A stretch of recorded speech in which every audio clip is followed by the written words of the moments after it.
There's a lot of familiar faces in the room, and some which are new to me, so my apologies. I've seen a lot of people over the years. If I don't quite remember your name, my apologies for that up front. I suppose you can categorize me as another overseas TD, but what you might not know is I actually played here in '83. I played for Manly for 1 season. And Australia, had a big influence in me, if I'm candid. I'd left Cardiff City a real damaged player, based on my experience as a young pro there. I hadn't been able to get myself out of the mire at Swansea and at Hull. And I came to Australia, and the healing process started. And I've re-found my love for the game. And so I feel a little debt, if I'm honest, to the country. I feel a little bit invested. And I don't know why, but I do. How I sort of came back originally was I'd met Kelly Cross in Prague in 2006, and then when I took the role in New Zealand in 2007 as TD, after leaving the Welsh FA, Kelly asked me to come over and be involved in coach ed, and then eventually we rewrote the courses and I moved over. And so I have a little bit of a background and like to think maybe I have a little point of difference to previous TDs, and that's not any criticism. I mean, I hold Han, for instance, in the highest respect. But I have a little point of difference. But you'll find that I'm a fidget. I move around and stuff. I also like it interactive. So if you've got something to say, you've got an opinion, don't be afraid to express it. There's no stupid opinions. The questions are more important than the answers many times. So feel free to ask. I'm going to ask questions. Be prepared to challenge each other. But let's just keep it civilized, if we can. So we can sort it out in the car park after. Just in terms of the health of the game, how do you think the health of Australian football is at the minute? We're going through, we've got some symptoms, there's some changes. Could be growing pains, separation, second-tier discussions, NPL review, training compensation, etc. So we could be on the verge of a massive growth spurt. Could be the window of opportunity to really move forward. On the other hand, our under-15s can't beat Malaysia. So it could be the symptom of something else. And so, there's some facts that we need to consider, some realities we need to look at. Patience in our hands. So I'd suggest a forward-looking, forward-thinking mentality. Have to put the past well behind. So, using a football analogy, we're trying to get someone or something into a goal-scoring position. That's what we're trying to do. Where do we want the game to be? Not in 4 years or 1 year, but in 20 years. And again, I have a little bit of a criticism that our strategies are 4-year cycles, which is ridiculously short. They should be much longer. It takes a long time for change to bed in and take place. We judge things far too quickly. So if something gets introduced this year, the 17s don't qualify, it's crap, rubbish. It takes a long time. We need a long-term view. So alone, we can do so little. Together, we can do so much. And I would say we need to go from that to that, and we could surprise the world. So, little question. Speak to someone you don't necessarily know because you're in your pairs, you're in your teams, but even if you do, why are you involved in football? Just off you go. Feel free.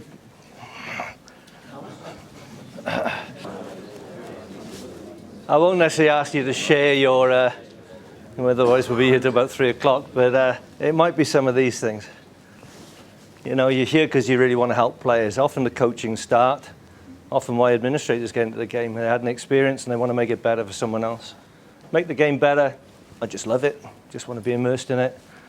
It's my job. Oops, I'm in the wrong meeting, in which case the door's over there. But it's my job in the sense that can be a difficult one. Because sometimes you have to keep your job. And therefore you have to do things that you don't always believe in. Luckily, I'm in a situation where I don't care. I don't care if I get sacked because I don't toe the line. I don't care. It's these things. End of. So I'm going to be a pain in the arse or I'm going to be a guiding light. Either way, it's going to be good times, bad times. I don't care. But I trust we're all in this space, yes or no? Trust we're there for the good of the game. So what does that mean? What does good of the game actually mean? I've heard it in a number of reviews in my time down in Victoria. It would be good for the game. So some thoughts around this, well, better and more. So we've got targets to get more kids involved in the game, but we need targets to make sure we retain them. Otherwise, it's a churn factor. Just get them in and they drop out. And the question mark is why?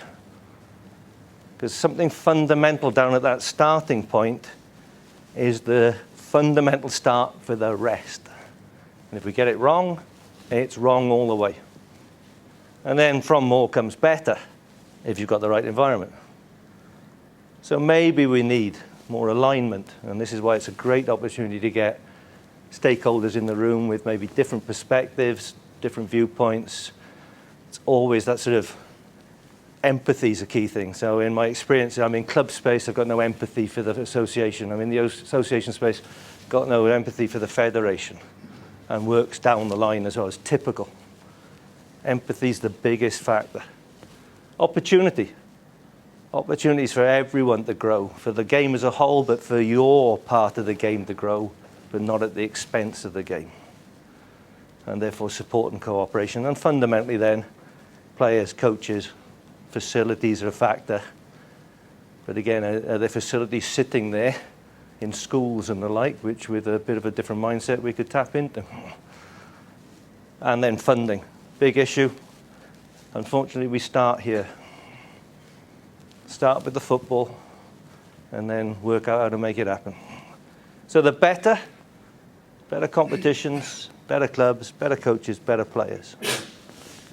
So historically, I mean, I'll go back to the foundation of the game, so 1860 something, various versions of football, which are now rugby, AFL, league, and soccer, were still being played under one banner of football, different rules and versions all over the country. An association was formed to guide one set of rules, and that became association football. And their job was this. That's all it was about. No national teams, competitions, the start of it all. So fundamentally, national teams came in about 1872, ironically pro football in about 1895. So our role is competitions and national teams. In the 50s, I was just talking to Peter here earlier, maybe in the 70s here, coach development started. Then player development started, because previous to that, clubs just went, yeah, you're all right, you, contract, whatever, join us at a certain age, because the mass was there. So player development started, because all of a sudden that had stopped. And then eventually, 2000s in Europe, through the European Club License, club development started. But you need to flick that round. Because what's happened in every association I've worked in is the development's been done by the national body and the associations, and they're reluctant to hand it over. So we need to start empowering our clubs, provide the competition, empower the clubs. That doesn't mean off you go, guys and girls.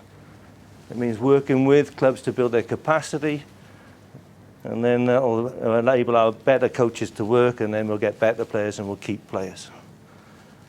So there's a decent quote here.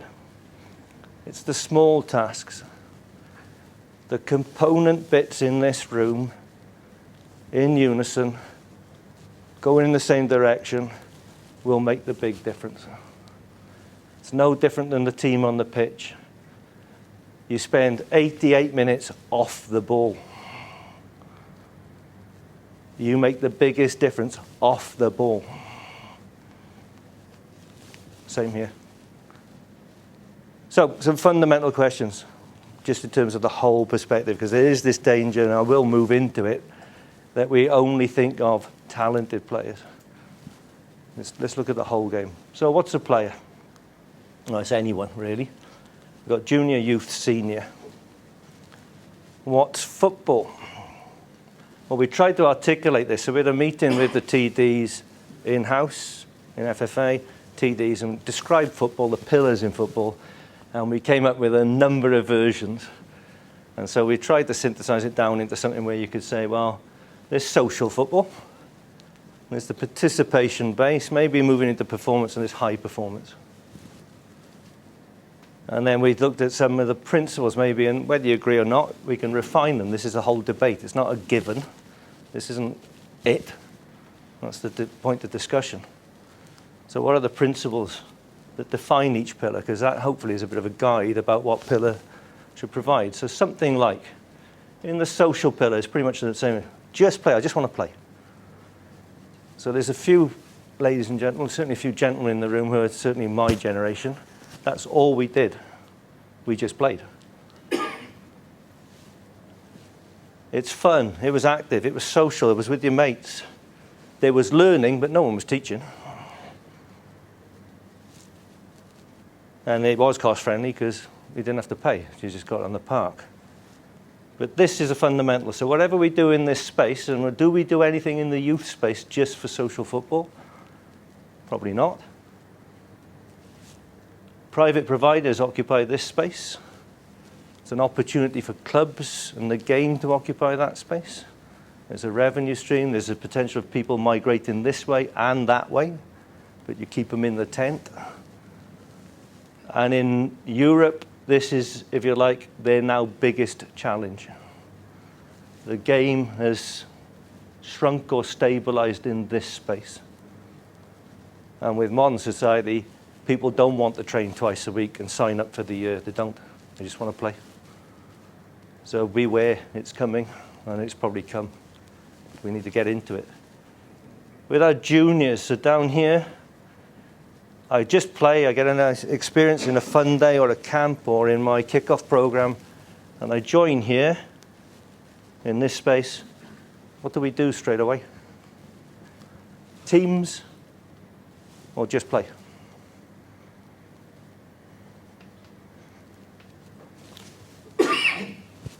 Mostly teams. Off, you're there, you're there, you're there. It's too early, probably. How many do we dismiss out of the game simply because we make a judgment very early on in their taste of football? So we need to think in this space about how do you keep them in, because that's probably where your churn rate comes. And then as we work through the thing, so the developing spectrum goes along. Here you might have players 12 and under moving into a more organized program.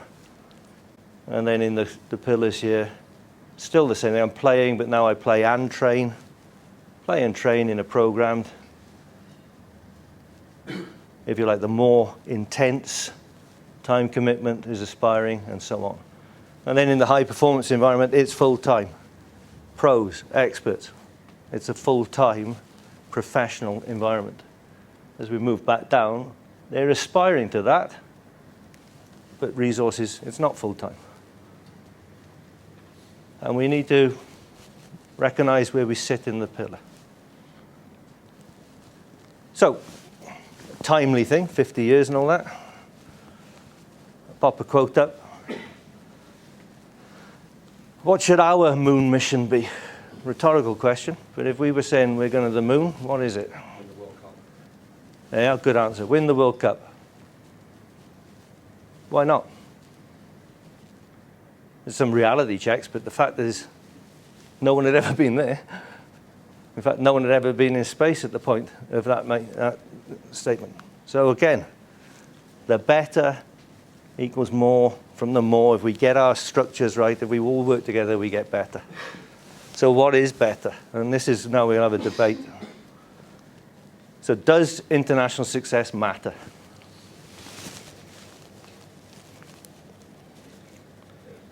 Yes? Absolutely. Definitely. Okay, it's an unequivocal. Why? Best culture to keep. In what way? It can influence the culture, particularly for people who aren't involved or don't have good exposure to our game.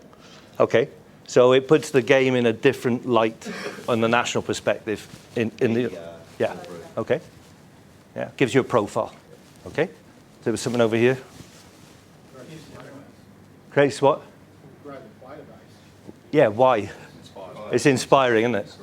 It's inspiring. There's, you know, you get pinnacle events. I'm sure post 2000 Olympics, there was an uptake of whatever, especially 400 meter running or something with Kathy Freeman. Something will be, all of a sudden people want to do that. It's absolute. What other things? So your profile goes up, people are inspired.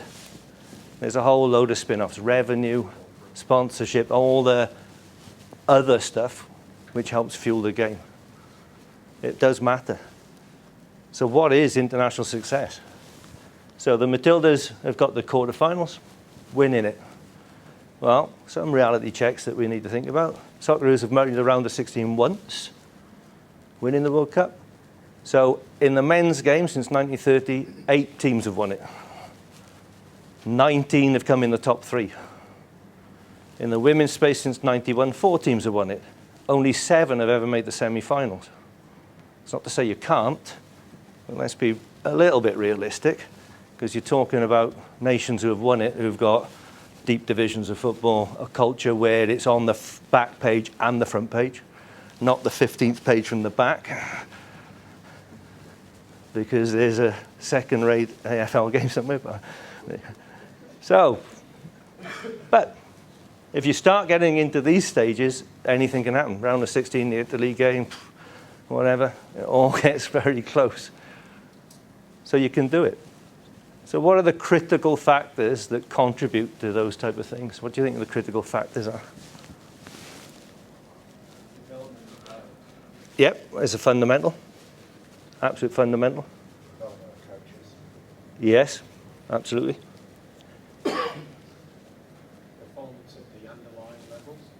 Yeah, the whole ecosystem is massively, massively important. Well, there's a few. Quality international competition is something. So there's the Oceania days and the current days. It's harder to get there, but you get tested better on the way. It's something you should embrace, not resist. And also with your age group teams, you know, people will say, oh, great things are happening in New Zealand because one player has transitioned to Bayern Munich. I can say honestly, and I know James is in the room, he comes from New Zealand as well, honestly say it's a freak. There are loads of gaps in what they're doing, loads. There's a couple of good players because there's a couple of good things happening. They could be a lot better. So we've got to be careful that you look across and say, oh, you know, someone gets signed by Bayern Munich, they must be doing great things. There's always the outlier who gets picked up. So quality international competition, and on top of that, regular international competition at every age group. So currently, it's cyclical. You go in the qualifiers for the 15s, then we'll have a program for the 16s and 17s. They should be running 15s, 16s, 17s, 19s, 20s every year, regardless of the cycle. You put in people, girls and boys, on the conveyor belt, giving them an experience and hopefully transitioning them through, and we'll talk about what that looks like. Domestic professional football is a must. An absolute must. All the research suggests that if you can accrue, so it's 95%, I think, of the world's players in the top leagues accrued 75 games between 17 and 21 in a lower professional league. It's a must. You've got it on your doorstep. Don't think it's better shipping them off overseas, because history says they come back. The outlier doesn't, the most do. But if you do it right, then they'll transition over and potentially stay. So you have an asset. World-class youth development, so it's not just about youth development, although across the whole spectrum, broadening it from any development to world-class, it all plays its role. And to the point Stuart made, broad base is essential. More logs on the fire, hotter the flames. So that would be the one. Question mark. What would be an indicator of world-class youth development? Well, the number of players in the top 10 leagues. And this applies both genders, by the way. So currently the Matildas are in not a bad space. There's a real danger, and it happened in New Zealand with the 2006-20s generation, which is predominantly the team that's been in the picture since, that there was all these other players coming through. It wasn't, it was a freak. It might have been the golden generation, who knows? Don't assume that there's all these players coming through. We need to make sure they are coming through. And we need to test it, and we need to invest in it to make sure that as this relatively young team ages, it doesn't just fall off the end. So this group were able to push out older players. Who are the younger players able to push out younger players? That should be the challenge. Top professional football. So in the world's other leagues, if you like, better leagues than the A-League. And that's a difficult one to do. And then in domestic professional football. So just some data out of the round of 16 for the Men's World Cup.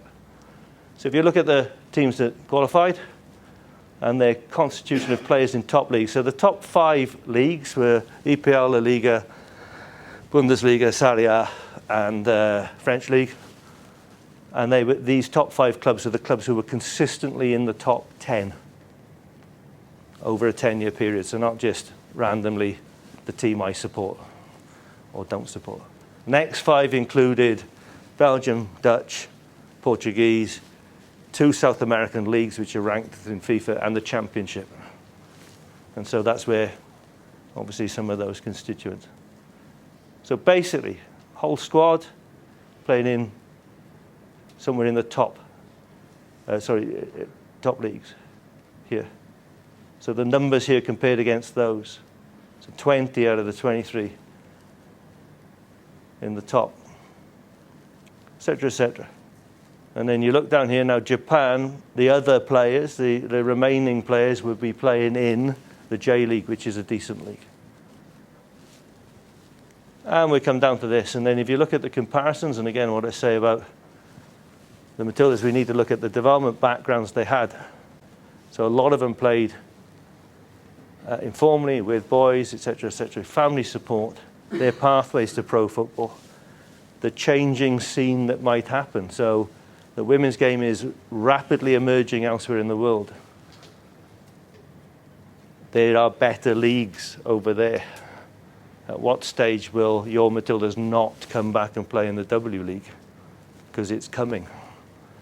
Economically, I don't make money here, I make it there. So we need to be real about how that league works and how we make sure we get as many as we can there. Because if you do, you've got a better chance of winning a tournament. Something the PFA put together, which I think is very enlightening. So in the period of the round of 16, that was the depth of Australians playing in the Big 5. So that's English football. This is German football, so we're getting a little spike in that, which is good. But there's a decline. Massive decline. It's a reality check. In that period, maybe the game's changed as well. I mean, there's obviously some ex-players from that period here, but you know, what might have been, and I certainly know in the 90s in the UK, we were talking about bigger, faster, stronger. But the reality is we got it slightly wrong, because it's not just about athletes, it's about decision makers. And the game's got faster, and you need to be able to react quicker in that game. We make good decisions. So there's a problem, and we need to recognize. And the game's got faster, and you need to be able to react quicker in that game. We make good decisions. So there's a problem, and we need to recognize. So looking at the club vision and looking at competition, maybe as a couple of thoughts.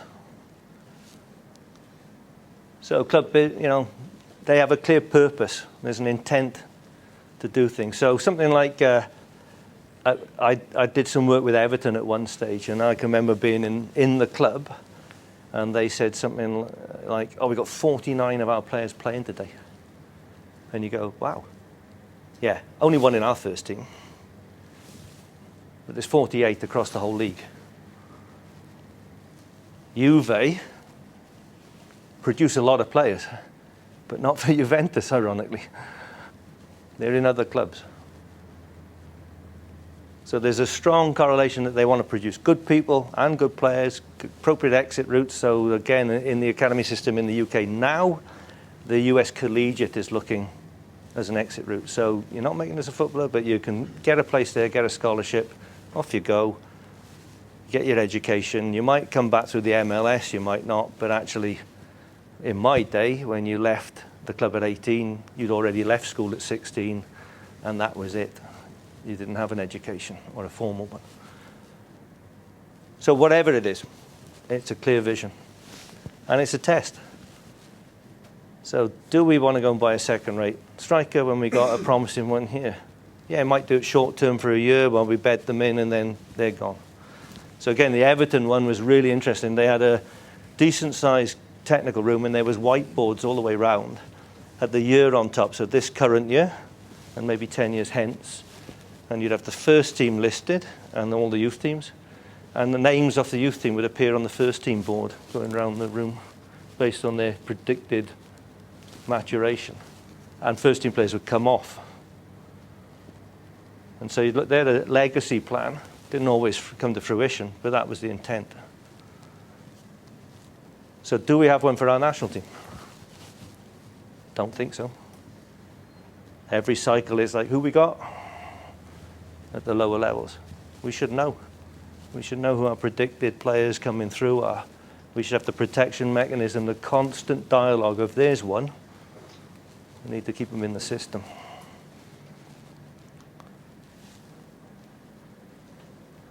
And it's something you live by, sorry.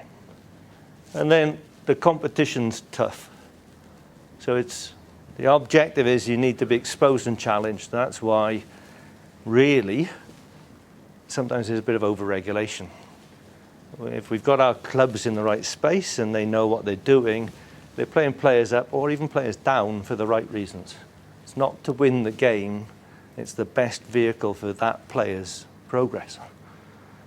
You've got a problem, of course. Parents don't see it like that. Other clubs don't see it like that. That's the problem. But that's what it should be.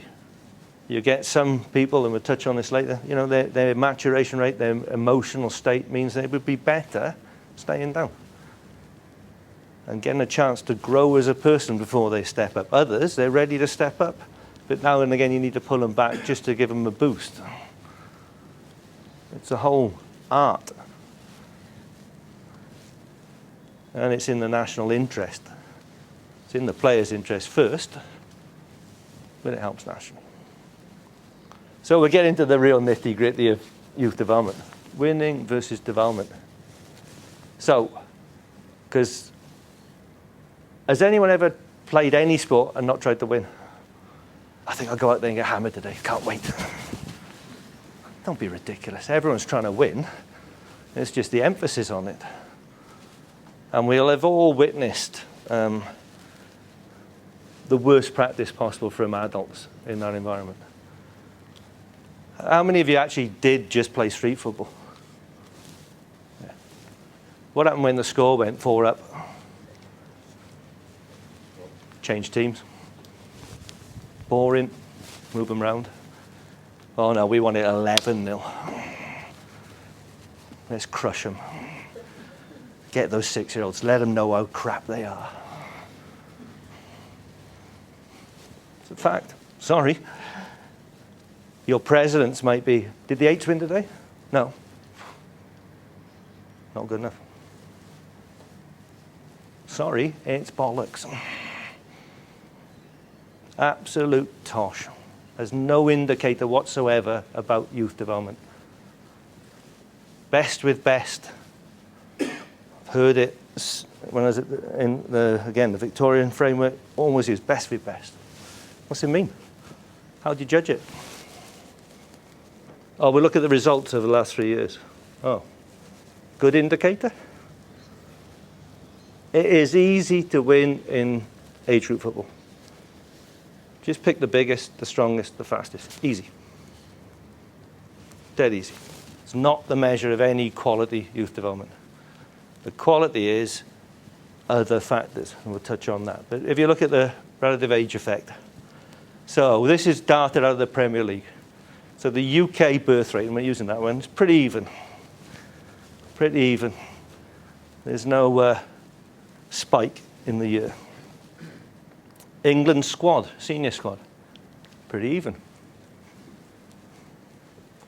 Premier League, little discrepancy, a little bit in the higher quarter than the lower quarter, but it's not far off. English academies, whack, whack. 45%, and this is where so it's on the school year, not year of birth. This is the beginning of the cycle, relative age effect. So they're looking at different things, maybe the wrong things. Ironically, if you take that conundrum there back to that, who's the most successful group? Please. So what have these got, or what happens here that's different from there? So it's called the underdog theory. So if you look at this, so in the latter part of the year, so it's September the 1st, out of the foundation phase, there's only 8.46, but they progress through. So it's a slower rate. Only 10% of that is made up, that pillar. These are the boys who are 15 and over. 10%. And yet, that 10% achieve more than the 25%. Why do you think that is? What are the type of things that might be in here? They learn to play the game without the benefit of pace or power. Yeah, great point. Great point. So park that one because we'll talk about it. Resilient. They're resilient. They're challenged, potentially. And remember, they're not all small. I was born 21st of August. I was my height at 14. So you're not always late maturers. You're not only late maturers, but emotionally, I struggled in school, given a year away. I couldn't read and write until I was about 20, but there you go. But it's an irony. So challenge is one. So the conversely then. Is it the way the seasons are as well? Well, this is the. They're fighting against kids that are potentially, because the season goes from September. Yeah, it does. So these are the last quarter. So if if this was our data, that'd be January to. So they're fighting against Yeah. kids that they're 9 months older. Yeah, they're conceding every aspect potentially. Maybe physical, certainly maybe emotional. They have to come up with other solutions. Yeah, have to come up with other solutions. Have to find other ways. Which then leads you to think, well, actually, what if these had that level of potential as well? These have been neglected, not being challenged, not being pushed. Because they must have had something, or maybe the ID's flawed. So the best with best. So let's have a look at development. So it's a period of growth. And then if you look back at the thing I showed you earlier, so a couple of steps that we've obviously got the phases, discovery, SAP, game training, performance. But there's this sort of novice to developing step, and then the emerging to aspiring step. And then we're talking about the whole game here, how important the whole infrastructure is. First steps to excellence. Hidden advantage, extraordinary opportunities, well, cultural legacies. So the type of things that sit in there. You might come from a family with a football tradition where all of a sudden the sport becomes the main cultural focus because of a big success.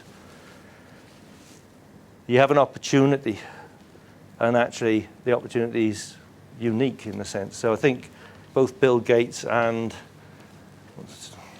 Steve Jobs, both got access to mainframe computers when they were in their teens. Oh, extraordinary opportunity. There's the table tennis stories, but these can be simple ones. Hidden advantages, like what? Could be the youngest. Sorry? Could be the youngest at 10. Yeah, Could be the youngest of 10. Therefore, we got 5-a-side every lunchtime. Yeah. Yeah, they did some research, I think it might have been post-Sydney or post-Athens, and found the Olympic champions were predominantly not the older sibling. They were a younger sibling. So it goes back to that underdog theory a little bit, is someone else is driving you on. So these are key things. But in our environment, so one of the extraordinary opportunities we give kids is give them long enough to find their way. So they need opportunity. So yeah, we definitely give them opportunity, supportive and stimulating environment. And this is what you're driving at here. Big factor, no fear. What are your parents, you know, in all honesty, you watch loads of games, I'm sure, and the various spectators. What are the spectators like?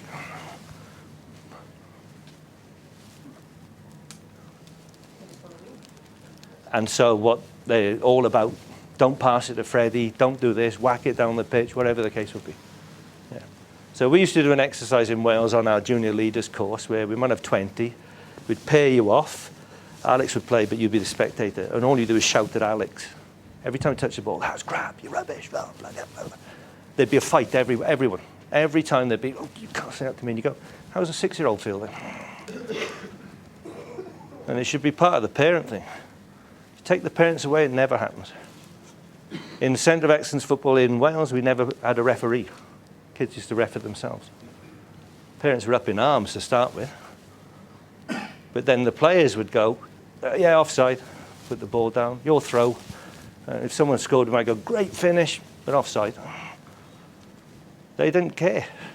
And then there's a whole range of emotional discipline. Because they're starting to control their emotions in those environments and focus on the game and not blame someone and get distracted for 20 minutes. But these are massive factors. And this bit here, intrinsic motivation, is predominantly, I wouldn't say only, because there will be young people who are the golden ticket for their family. But that's why people make it to the top. That's why people stay in the game. That's probably why there was a spark in your life in this game while you're sitting here. Something happened that's kept you involved or got you involved. We've got to keep the fire burning. So what are the type of things we might need to do and look at to make that happen in the youth development space across the whole spectrum?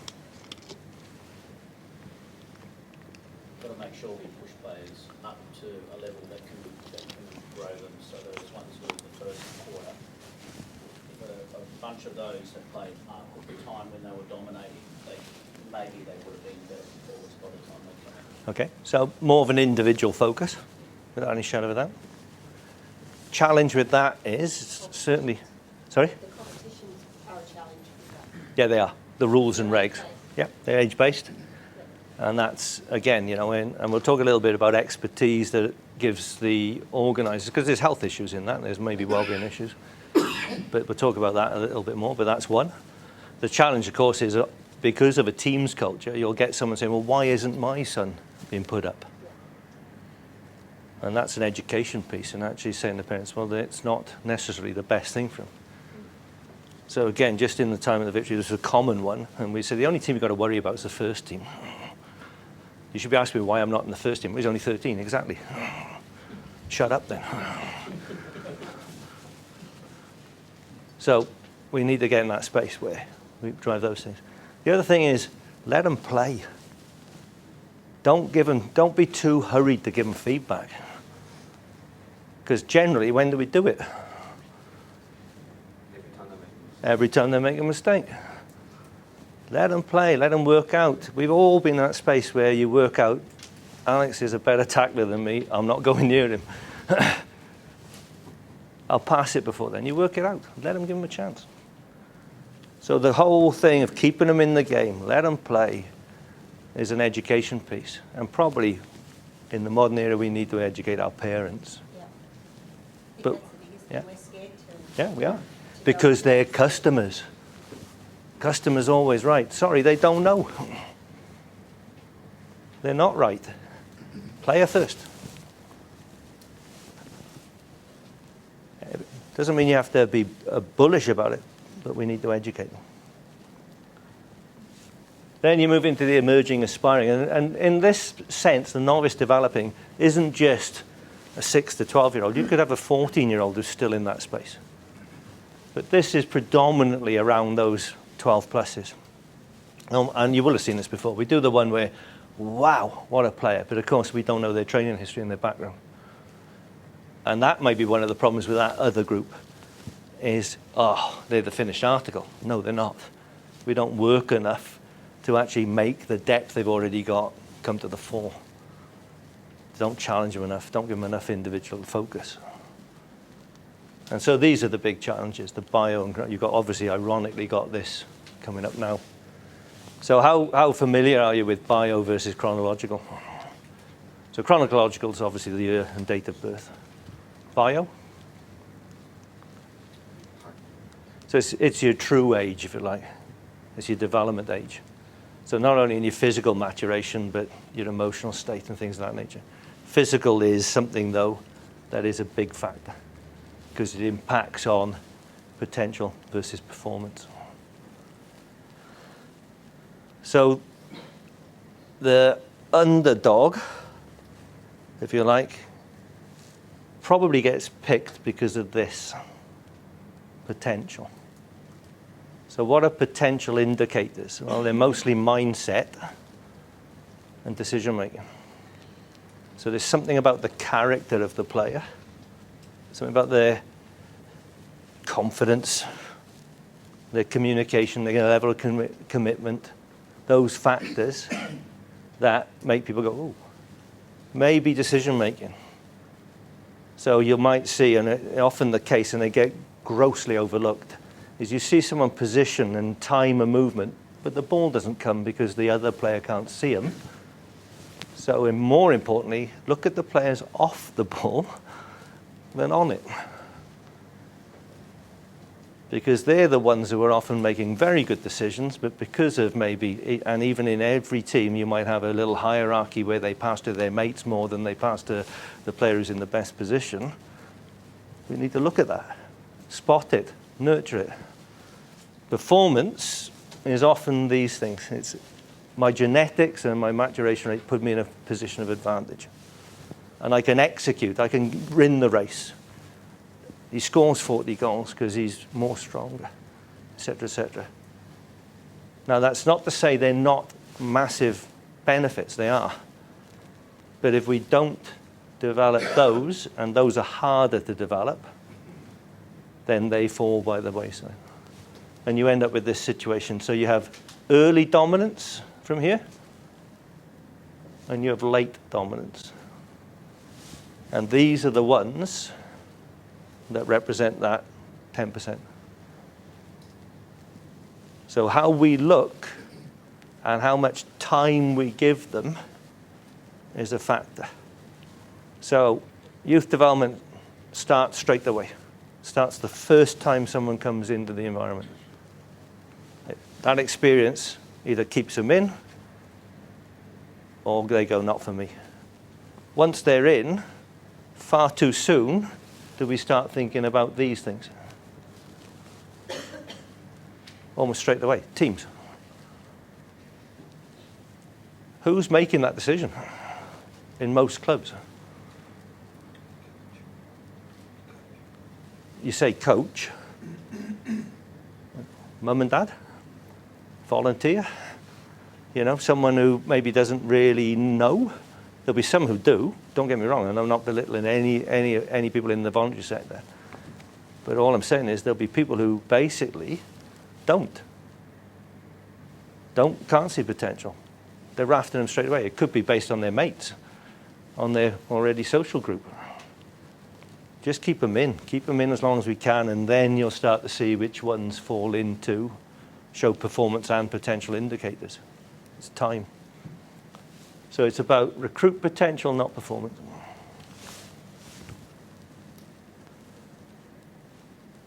So, best with best. Best players in the best environments. Question mark. How do we know? So I will say, and these are the ones that represent that 10%. So how we look and how much time we give them is a factor. So youth development starts straight away. Starts the first time someone comes into the environment. That experience either keeps them in or they go, not for me. Once they're in, far too soon do we start thinking about these things. Almost straight away, teams. Who's making that decision in most clubs? You say coach, mum and dad, volunteer, you know, someone who maybe doesn't really know. There'll be some who do, don't get me wrong, and I'm not belittling any people in the voluntary sector. But all I'm saying is there'll be people who basically can't see potential. They're after them straight away. It could be based on their mates, on their already social group. Just keep them in as long as we can, and then you'll start to see which ones fall into, show performance and potential indicators. It's time. So it's about recruit potential, not performance.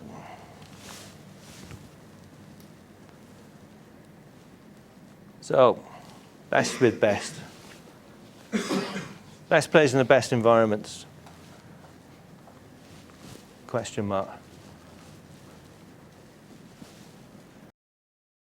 Academy is the most abused word in the football landscape in both countries.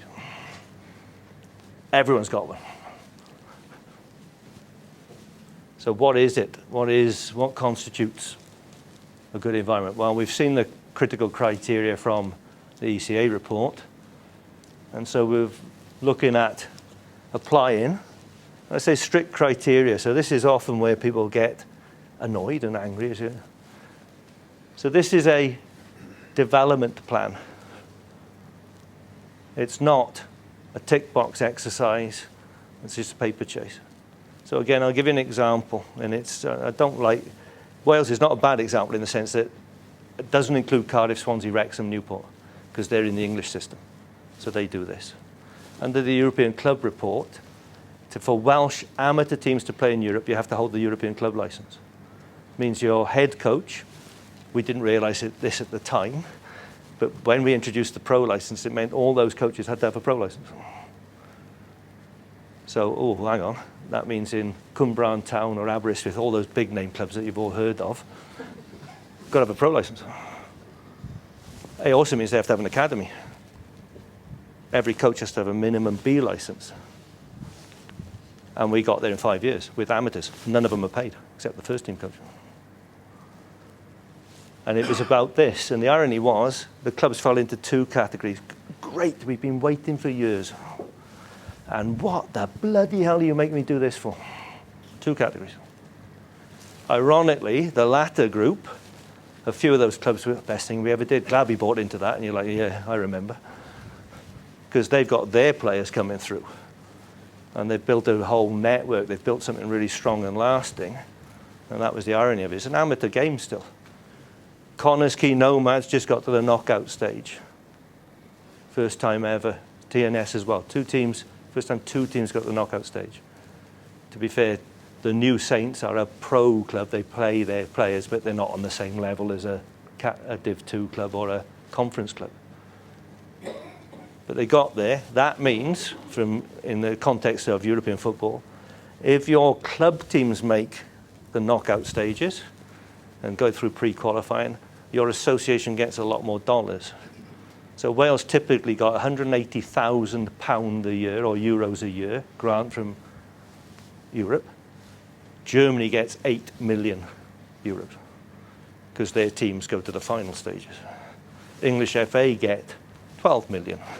Spanish FA get 8-10 million. So that knock-on effect of actually your club sides doing better in various competitions has a big effect. Imagine if it's our Australian national team going to the later stages, the payday that comes back, both from the competition. So it's about quality, and therefore you need to accredit it. We need to check the quality. And so you will have heard about the 4-star system. The issue, I've put category there, is the National Club Development Platform is also star rated. How many of you, has that been, I don't actually know if that's been launched yet. It's on the table. So basically every club can get themselves a category of functionality. It's a good measure to sort of see where and how you're working. But it's called the star rating. So with the academies, we don't want to add another star rating because people will get confused. So we've just for this time, the accreditation category. So Cat 4 is world's best practice. And so it's the AIS, I suppose, but instead of 1 team, it's 7. It's full-time staff. So that would be full-time academy director, head of football, whatever you want to say. Full-time physio, full-time sports scientist, full-time age group coaches at all ages.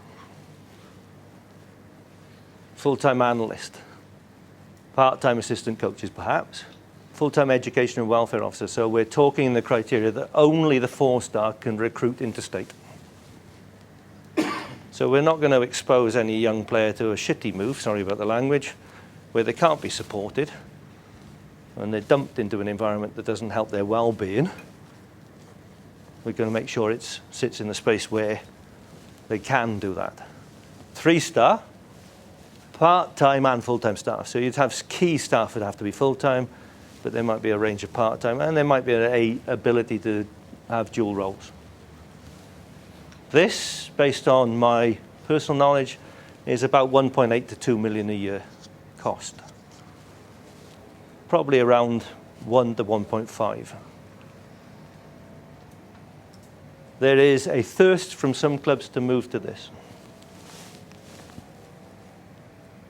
Good thing or bad thing?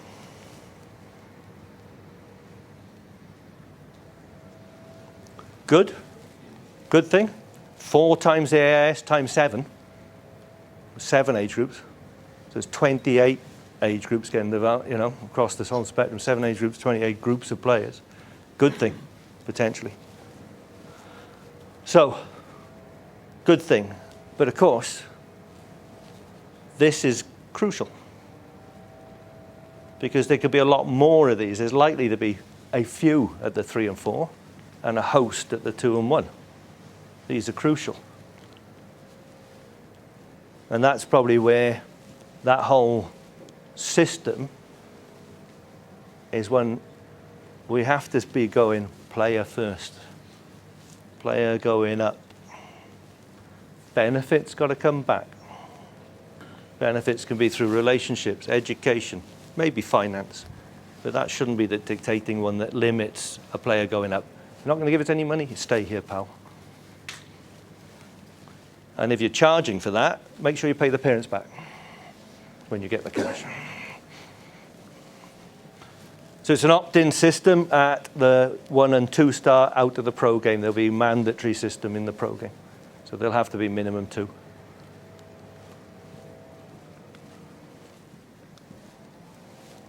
So this is where we're going to go.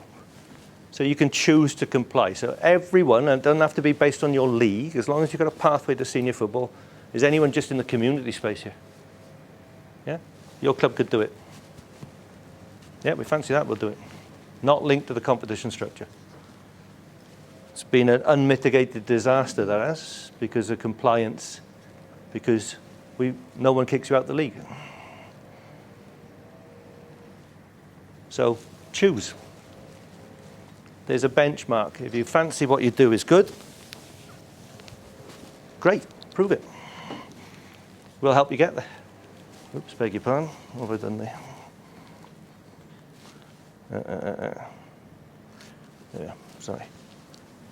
So this is about a cooperation. I'm sounding bullying now. I can see by your faces like, oh shit, here we go.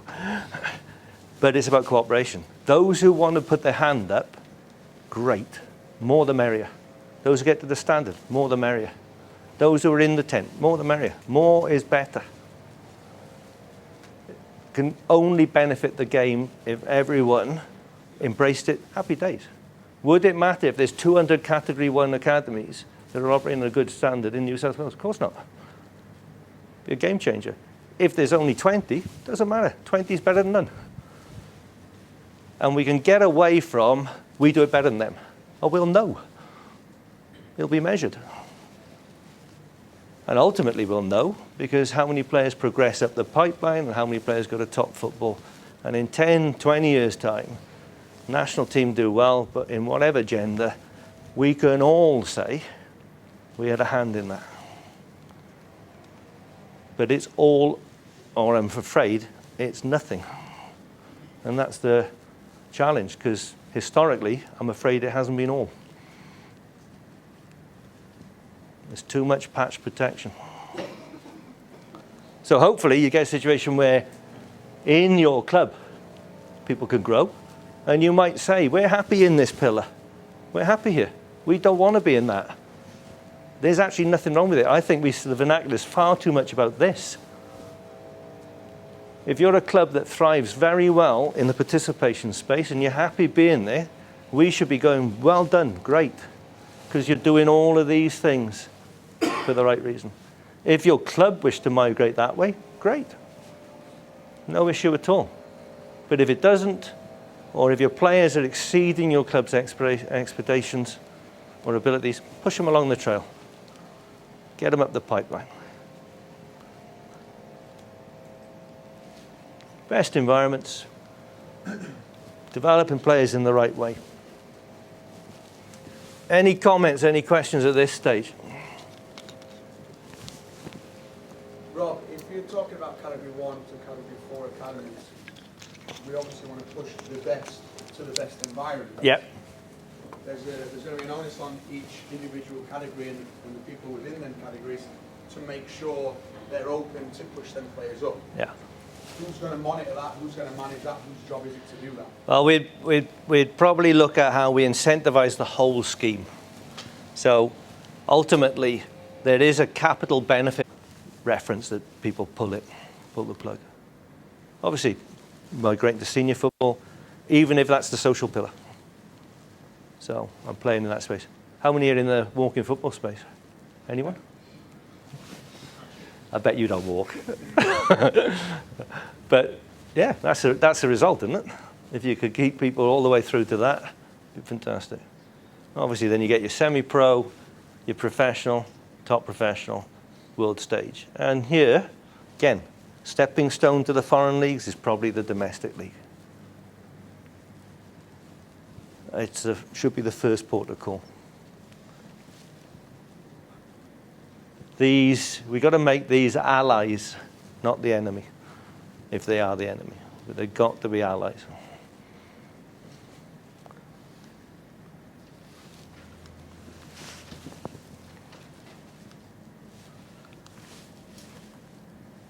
In everything we do, player first.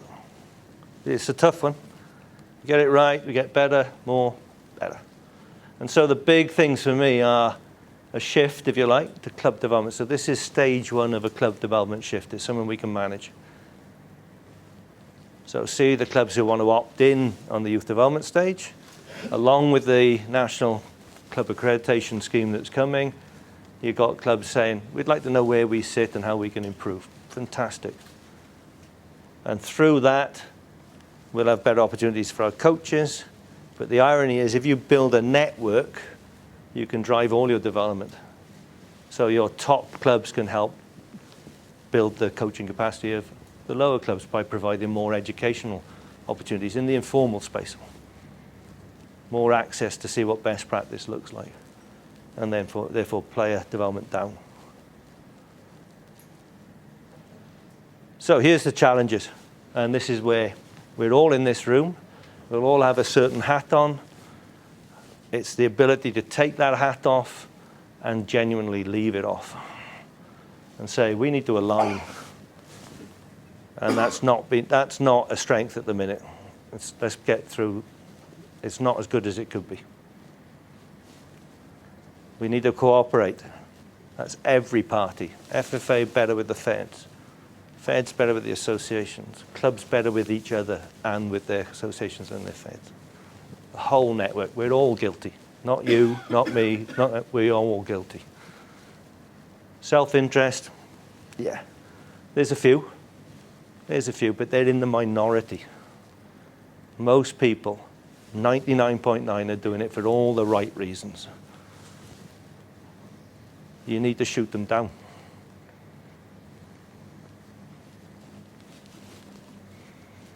Finance and cost is a barrier. No two ways about it. But if we invest it, what we get in the right way and look at that, could be better. Role clarity, hopefully you get some kind of synergy. If you've got a categorization, people can go, well, we know what we do.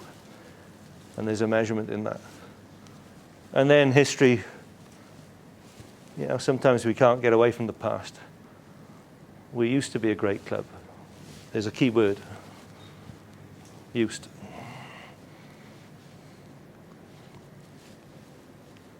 Need to create a clear pathway. It is messy, I'm afraid. If I'm a parent, I think it's messy. Not Lionel, as in not clear. We'll set the academy criteria. We won't be just a fait accompli, there you go. We will have proper debate. We'll do a roadshow on it. We'll get input from the clubs so you can see where the bar is. We want to make it a challenge, so the same as the underdog. Can't be one you just give it out. Can't be, here you go. But it's got to be something you can aspire to and get to, and then so forth and so forth. Rob, will that include genders? Yes, yes. So we're looking at the 1 and 2 across both. At the minute, NTC will remain the focus for the high performance pathway for the girls, but in time that will definitely migrate club-wise.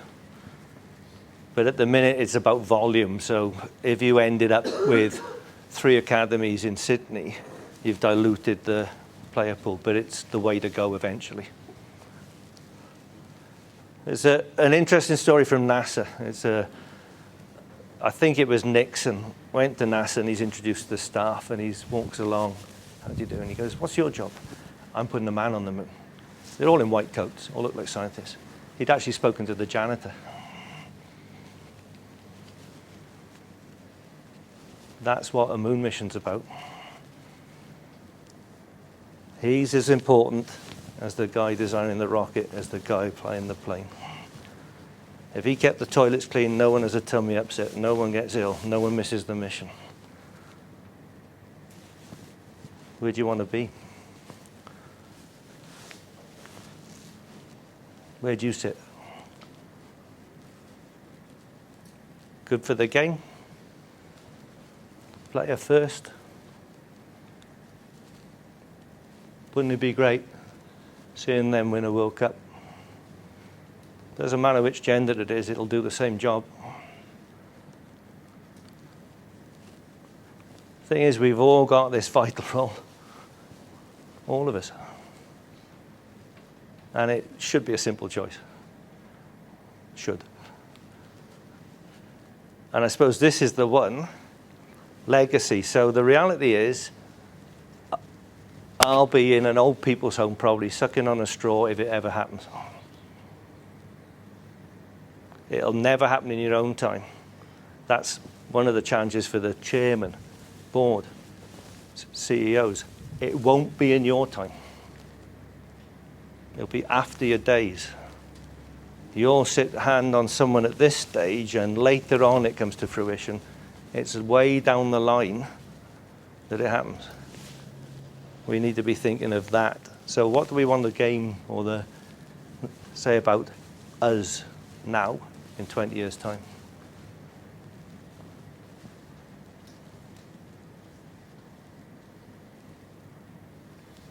Thanks.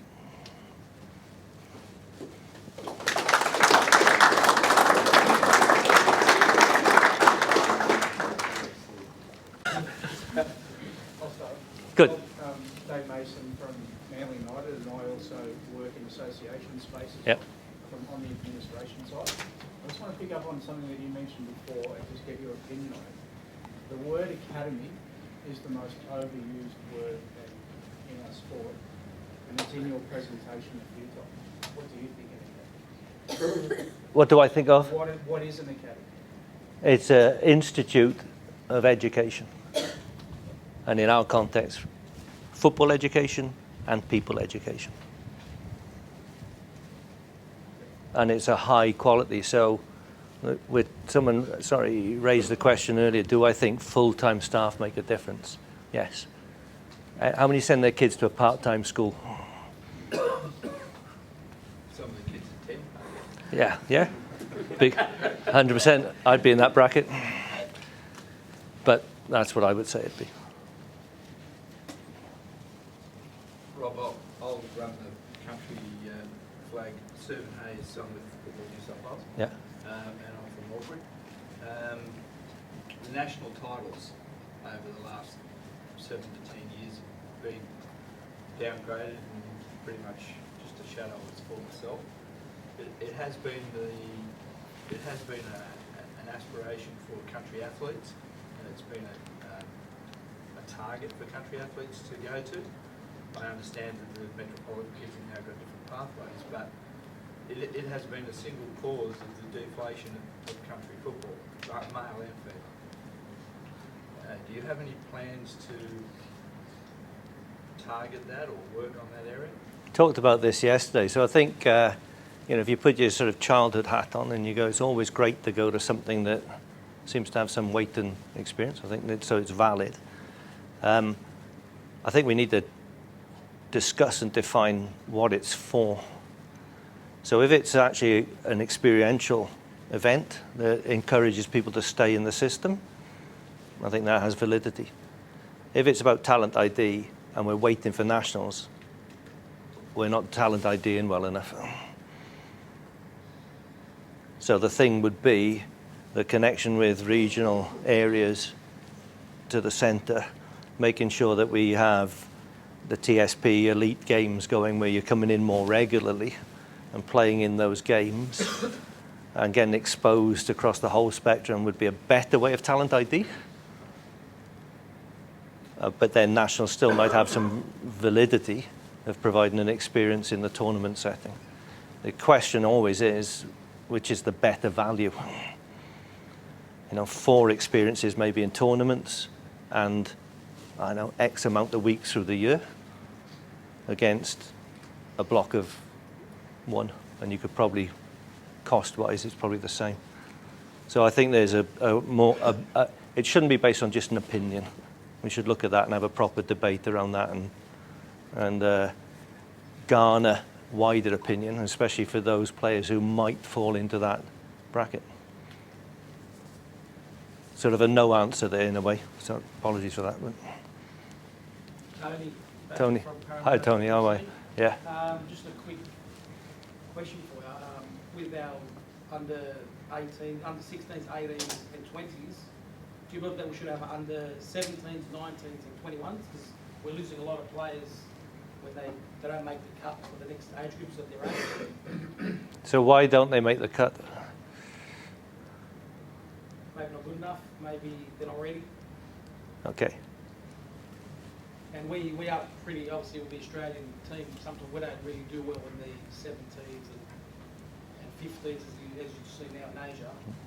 The age group sometimes it can... There's a debate on that. I'm not sure the age groups are that relevant. I think it's a case of the philosophy. So you say they're not ready.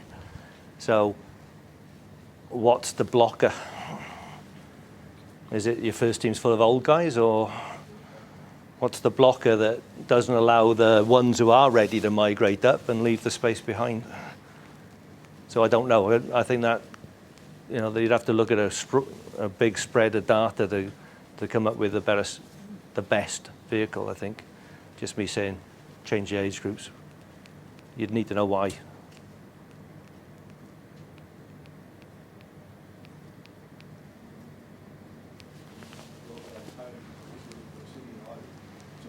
Question.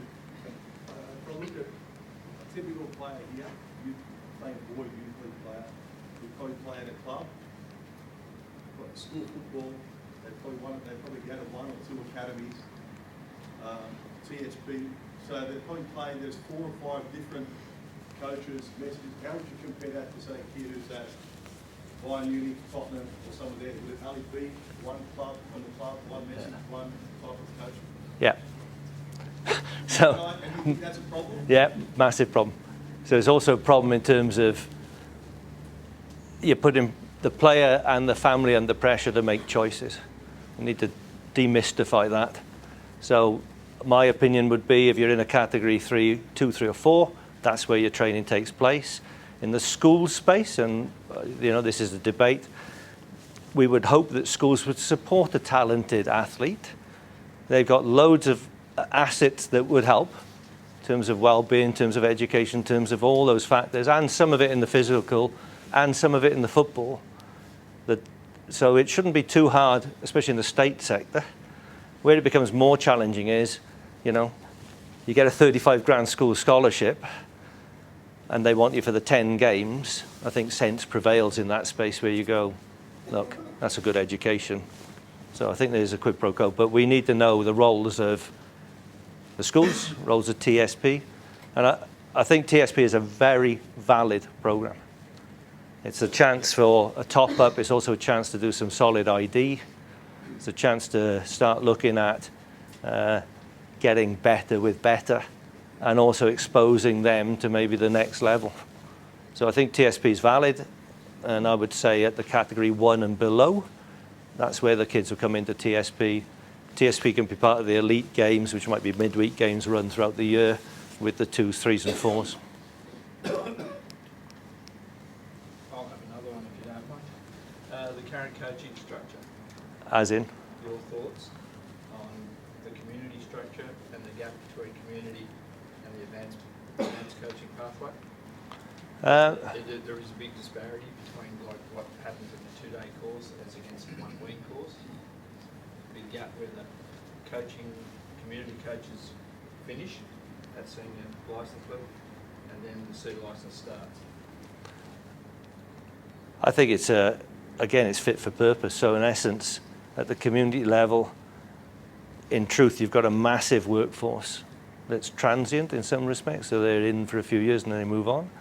In essence, I actually think that we could have a more, so the approach is to more online learning, a broader spectrum of delivery, more relevant perhaps to the group you're dealing with.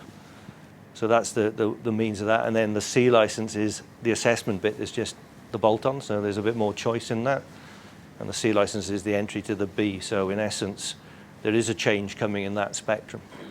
I do think that the one-size-fits-all. So when we wrote the C license, there's a component currently that looks at skill acquisition phase, and there's a component that looks at senior football. I think the challenge there is the skill acquisition phase, there should be another level of expertise. So there should be a B license that focuses just on skill acquisition. There should be an A license on youth development. So these are changes that are in process because there are gaps in the age-related development or knowledge base in the current structure. Rob, Kevin Lester from Hills United. If you spent some time in New Zealand, so you've seen what the All Blacks, how that's structured with them actually going to schools and clubs and saying, we have a vision and philosophy to create more All Blacks, we want you to all play this certain way. Do you see a replication of that around the world in terms of football in certain nations? And should we be looking at something like that? I know we have the curriculum and the framework, but should we be supporting that more clubs that play a certain... All Blacks is brand New Zealand. The way people comply is there's money in it. So the players are contracted to the Super 15. If you go overseas, you don't play for the All Blacks. So it's a very tight model, and it's a danger with it that in some respects, some of their better players might no longer be eligible. It'd be interesting to see what happens if they don't win, or they get knocked out in the group stage of a World Cup, whether they go, oh, hang on, missing a trick. It's predominantly through schools. So the traditional base is in the schools, and they set up their academies for later development linked to the Super 15 clubs. My feeling is there is an advantage. The curriculum has definitely moved, I think, people towards a more focused development. So people are looking at the discovery phase, we're looking at skill acquisition. The danger I see is, and it is that it's got hoodwinked into, it's about the 1-4-3-3. Well, actually, that's just a good development tool. The philosophy is effective possession underpinned by, that's the philosophy, that can come out. I think if you have a philosophical starting point, which we do, then people should be allowed to be flexible in that. What you don't really want is, no, we're just direct football. Because that game's, you know, the old bash at Wimbledon, pick up the seconds type game is gone. So, but we do have an issue, and I raised this the other week. We don't look forward enough. So our centre halves look here and look there, look there, look there. The best pass is someone that puts into a goal scoring position. The best pass. So why wouldn't your goalkeeper do it if he could, or she could, straight away? So we need to revisit the interpretation of the curriculum. But I think we're in a good space like that. I don't know how you feel. Do you think the game has moved forward in some respects? I think it has. You're seeing younger players much more comfortable receiving a ball with someone quite close to them. The other counter argument would be, I don't think people realise it's a good thing to be marked tightly, because I control this person completely. So when we say find space, you're in space, it's just not here when you're marked. So there's those challenges. Sharon is a Manly United.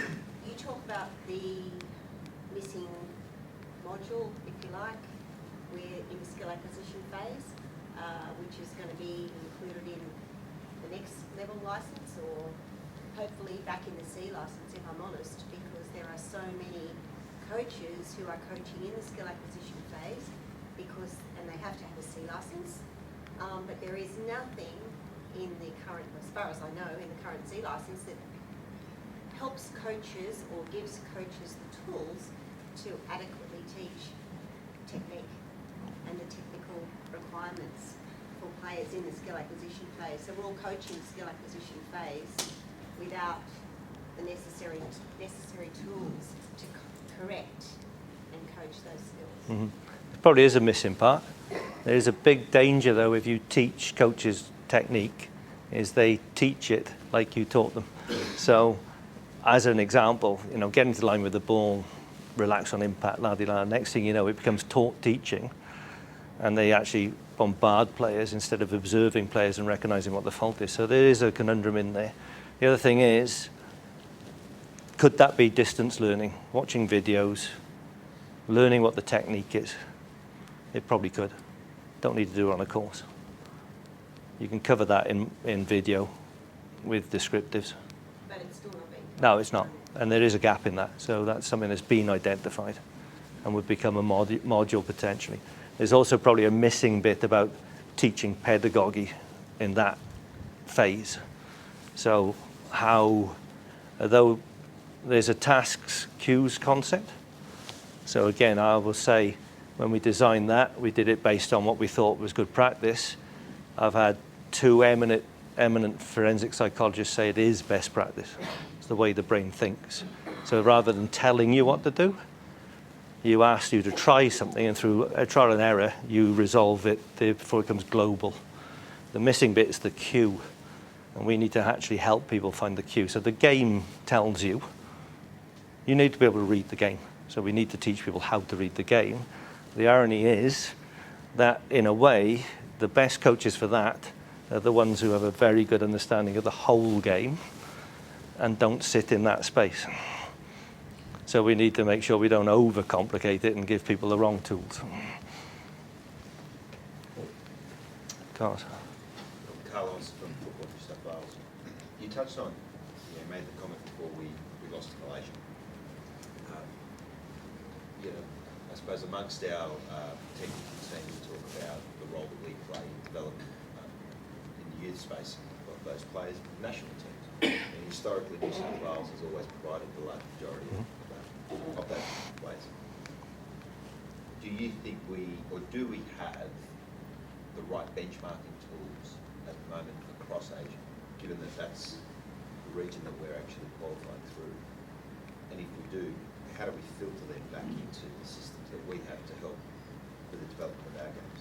So when you say benchmarking tools, such as what, the intensity of the game, or? Well, whatever benchmark tools we have, because there's been a lot of talk that 10 years ago we'd come up against Thailand, Malaysia, Qatar, Bahrain, any of these Asian-based countries there, they'd be in fear of us.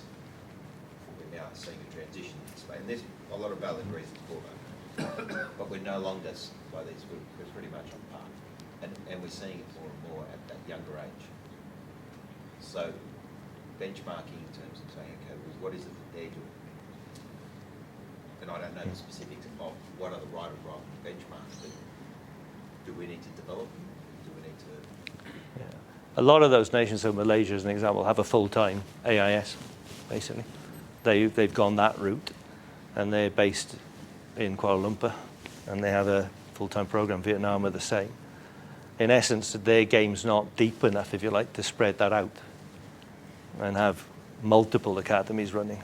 So they're probably in a situation where 30 years ago here, where you could do that, pull them in. For me, it's a case of there's something in the youth development space where we're not developing, that we're not getting enough players coming through the system who are capable of playing at that level and actually going on beyond that level. I think there's a big danger in benchmarking youth development against national representation. The reality is you've got to pick a national team. So you can do nothing and still produce national team players. The thing is, so if you say this 15s might not qualify, but ironically, you could get 4 players into top football from it. Is that success or not? It is. That's the irony of it. The quid pro quo is that you might have to take a short-term decision and play some players who get you a result because it's good for the game, but you can't exclude the ones who have the potential to play on. So an example in Wales would be Joe Allen. So Joe didn't play at 15 and 16. The selectors thought he would get smashed because he was this big. But he was still capable of playing against those players, but that was the thought. At 17, he's in Swansea's first team. Gareth Bale was the same, ironically, and this does stay in the room. Didn't play at 15. In his growth spurt, he was like Bambi on ice. Good decision maker. Gareth put on something like 20 kilos and 5 inches in a short space of time. Played international football at 16 years and something days. But he didn't make the 15s. But we knew about him. And there's the danger, I think, that we look at the 15s and go, oh, it's doom. Do we know who's coming through? I don't think we do. I certainly couldn't. Trevor might be able to say there's these players. But then it's Trevor's subjective opinion. And that's another danger. We shouldn't have national selection done by national coaches alone. First team, obviously, no issue. Age groups, no chance. Every one of us has a coach bias. So it needs to be a much more robust process. So the benchmarks in terms of what they're doing, we need to look at, so Aspire Qatar, for instance, well, the bottomless pit. Malaysia have got something full-time, Vietnam have. I think Cambodia have moved that way. So these are smaller nations who will maximize their resource. And one of the advantages they probably have is that there's a load of street football happening. So Oceania are doing the same. Fiji got a full-time academy. There's a number in there. So it's going to get tougher unless we raise the whole bar.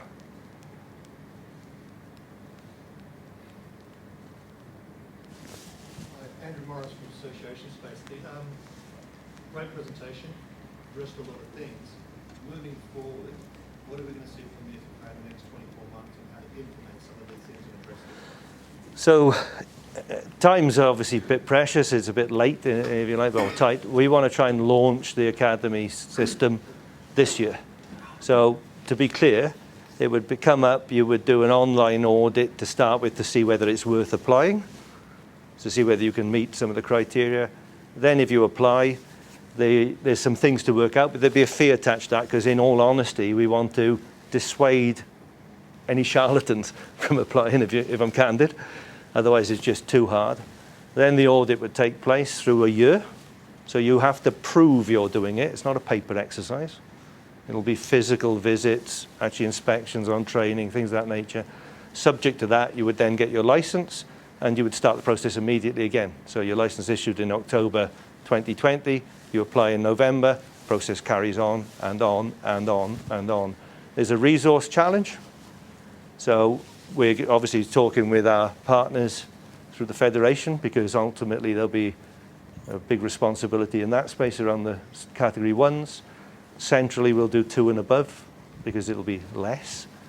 We're looking at designing a portal so that a lot of the information can be stored in that context to get you to a starting point. And then obviously it's the physical aspect. So my priority from my work is I'll be doing the 2s, 3s and 4s. And I'll train the workforce to do that. Just a question on the stars and 443 one. If you attain one of those star academies, what do you get for it? Is it like a trademark that people know that your club is doing things well? Or is there actually incentive in what you get back for it? Yeah, those are things that need to be refined. So there's some concepts in there. So again, these are debates that you go on. So the first thing would be, and it's an open discussion that we're having with the federations, is some kind of assurance that you can stay in the competition structure at the best level, because you're being benchmarked at providing a good quality of youth development. So promotion, relegation, and all of a sudden you shunt down a division is anti-development. So some kind of assurance around that would be one. A debate to have, but that would be good. Actually, if you're the idea being, again, the model that you'd have a feeder system, so you would sign an MOU with a higher bracket, say a 3 or 4. By that, you guarantee your compensation. It's locked in. And maybe then if clubs are outside the compensation, it's a case of, that's okay, just wait for the FIFA money then. So you don't want to be part of the party, that's fine. You'll still get your compensation, but only when the player goes abroad. Whereas you might have a benefit of a player moving from a 3 to 4, and there's training of transfer fee. And that would filter back down straight away. So those incentives are being developed in line with training compensation, transfer compensation, etc., as well as ensuring that we protect those who invest. And that'll be unpopular, guarantee it.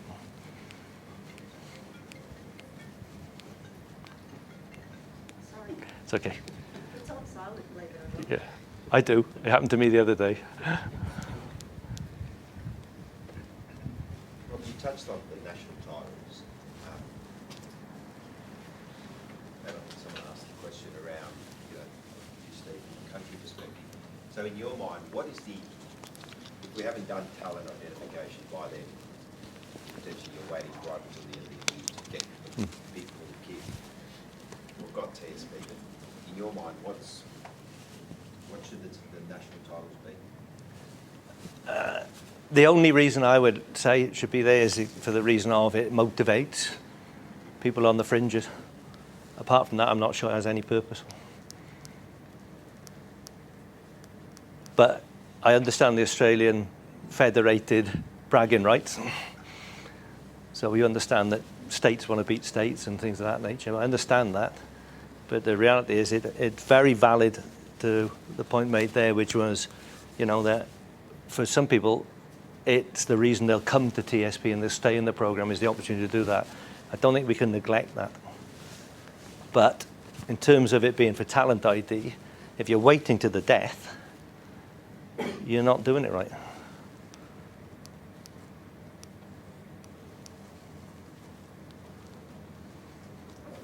Stuart?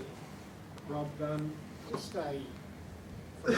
a club perspective, we talk about this quite regularly, and I don't think there is a silver bullet for it. However, even in your own words today, we speak about the question mark being placed around best versus best. What does that mean? We talk about the club the NPL youth club environment that at the moment, as a structure, we've then overlaid a TSP environment, which is an identification process, which is that best versus best? We have a HAL academy system from 13s through to first grade, NPL Academy first grade, which again is another version of that. We have the FFA programs sitting within the school environments that are doing X, Y, and Z, running their programs independently from NPL, from TSP, from the HAL clubs, doing beat sessions midweek and all sorts of things. So the whole mix, I guess this is why you get the big bucks, mate, but the whole mix is all over the place. I agree. And for us as NPL clubs, we now have the other option, which is these star academies sitting above us to actually then rank the clubs, which will then be another version of players migrating to different clubs within that environment. So, you know, how do you eat that elephant in the room? And what do we say to our members, and how do we go forward? Well, firstly, it's an opt-in system, so why wouldn't every NPL club go, yeah, well, we're in. We'll go for that. The only reason that would be is, well, we're afraid we wouldn't get there. Or we don't actually operate at that level, so that's what we need to know. That's the first thing you need to know, is who is and who isn't. It's a simple one. Then if you look at it, then everything else becomes almost secondary. So if we get this right, if club development becomes right, you don't need to do any player development. You don't need TSP because it's happening in the clubs. But at this time, whilst we're developing this, you do need a safety net. So TSP is valid. One contact maybe as a top-up during the regular season, maybe more contacts. And it's certainly valid in the regional areas because you won't have one club that dominates potentially. Although you might in Wodonga with Murray or someone like that, you might. In which case, the problem there is if all those kids play in the local league, it devastates local football. So you've got to work out the right mechanism in the regional areas. But in essence, if you then look at it and you go, let's just say all the A-League clubs are 2-star and Manly United are 2-star, then why would I go to Sydney? I'm getting the same benefit here. I know now. I might go because it moves me closer to the pro football and they get to know me. But if it's definitely a 3-star or a 4-star, it becomes less of a decision.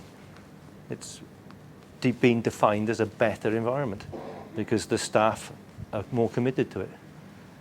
The interesting thing, so it is a terrible mess in my opinion. There are some good elements going on. They're bound to be. We just don't know, and we don't know how they fit together. So this is one mechanism to go, well, at least people can put their hand up and go, I'll get into this one. If you choose not to, that's fine. But we won't know. We're not going to come and look and say, oh, we wanted to see whether ours should be one of them. No, apply. Put your money where you back yourself. Just a question, you touched on the TSP. From your opinion, there's two components to the TSP, and I think we all agree that it's a concept that is good and it's necessary. There's the training component to it and the elite gaming component to it. Do you think we need both, or what's better for you? I think that it's both in a way. I think that there's a top-up in training. I think that, but I do think the elite games give something. There's a real evidence that suggests the intensity is higher. There's evidence that that it's a challenge for both. So I think the intense games, they lie outside the competition structure, is not a bad thing. They are a major factor, and we talked yesterday about making sure they happen across every state. The idea being that periodically you might invite a Tasmania to Victoria to join your games, because it's very difficult in some states to get something regular and meaningful just on the numbers. And then the idea of maybe having, which I know have already happened, you've hosted tournaments and included HAL clubs and TSP, but then you'd build that around the star system as well. So that would be the plus, that would be the high level competition. And games where actually you don't have to do much. Team sits off, for instance, and they're trying to win the game. And actually in that game you get no intensity. You'll all be in that space. The reality is the intensity comes in training because your players are similarly leveled, aren't they? So everyone got high intensity, but it happens in training, not necessarily in games. Where we can do it in games is where we get those accumulated groups together. And those regularly, so fortnightly, maybe once a month, whatever, another 15 to 20 games of that a season would be a big factor. Does that mean we'll see TSB coming into the women's program as well? Because at the moment, we only have those regional hubs when it comes to state titles, and that happens once a year in September. Yeah, I would like to think so, yeah. And again, that might be where, if you look at the movement into the academy space, that actually if a club want to move into that space, that becomes a de facto TSP. And they should be included in the program. So it might be the catalyst to actually encourage some of the clubs to embrace putting in a development program for girls.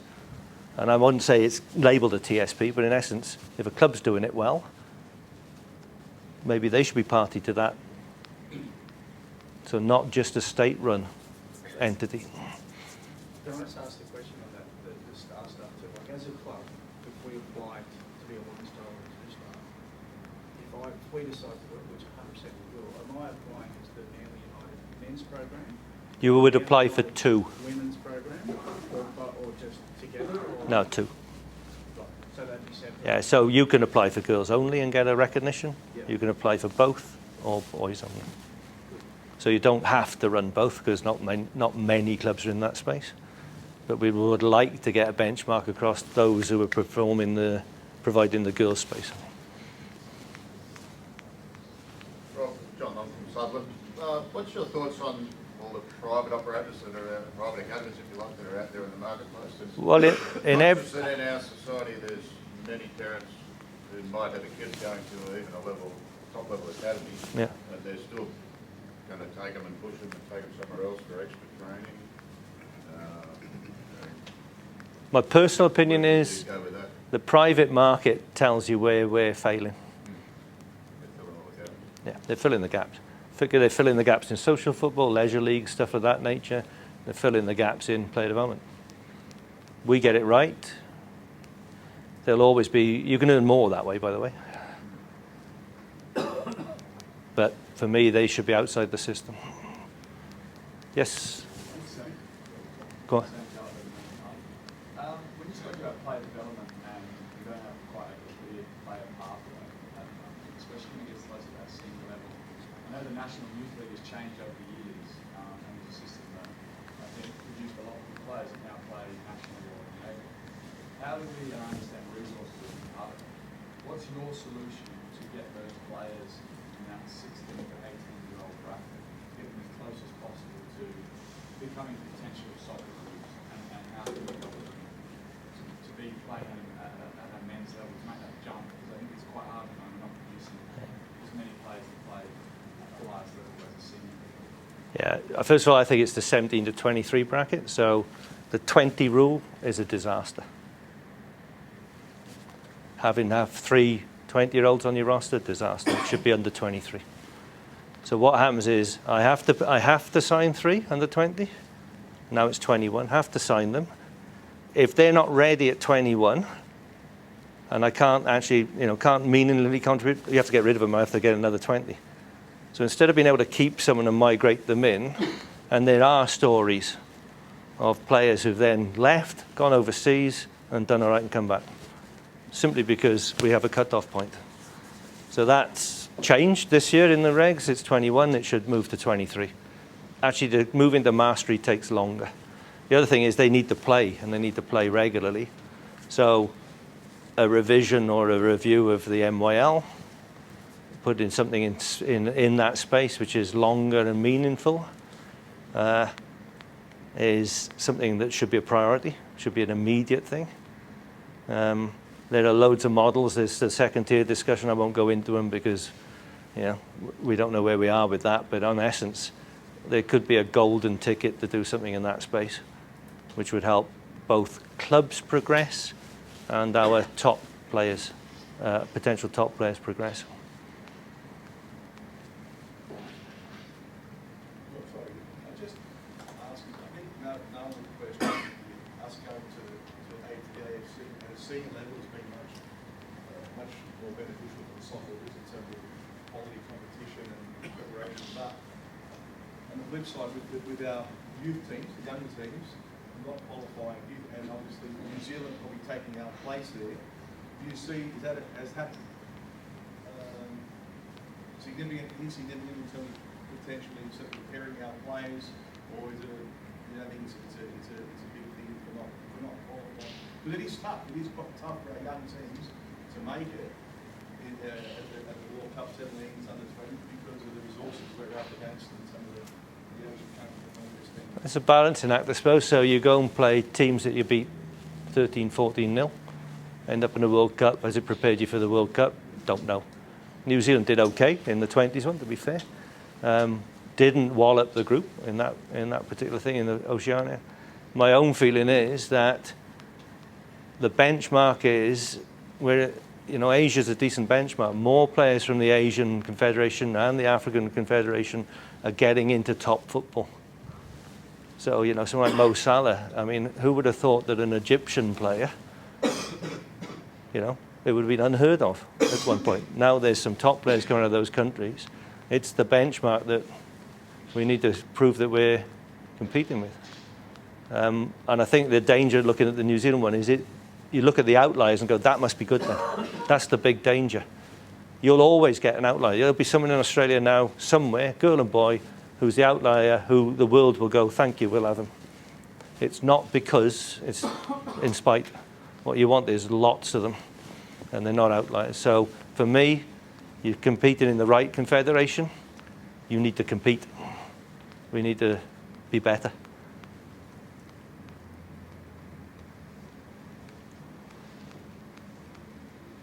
There was one message that you want everyone to take away in terms of your request to do differently tomorrow than they did today. What would that message be? The message would be two letters, W and E. We. That's it. Not you, us, them. We. We can all get better at every level. And if we do it together and help each other and support each other, we have a much better chance. We need to get rid of the barriers. And in some respects, we are the barriers.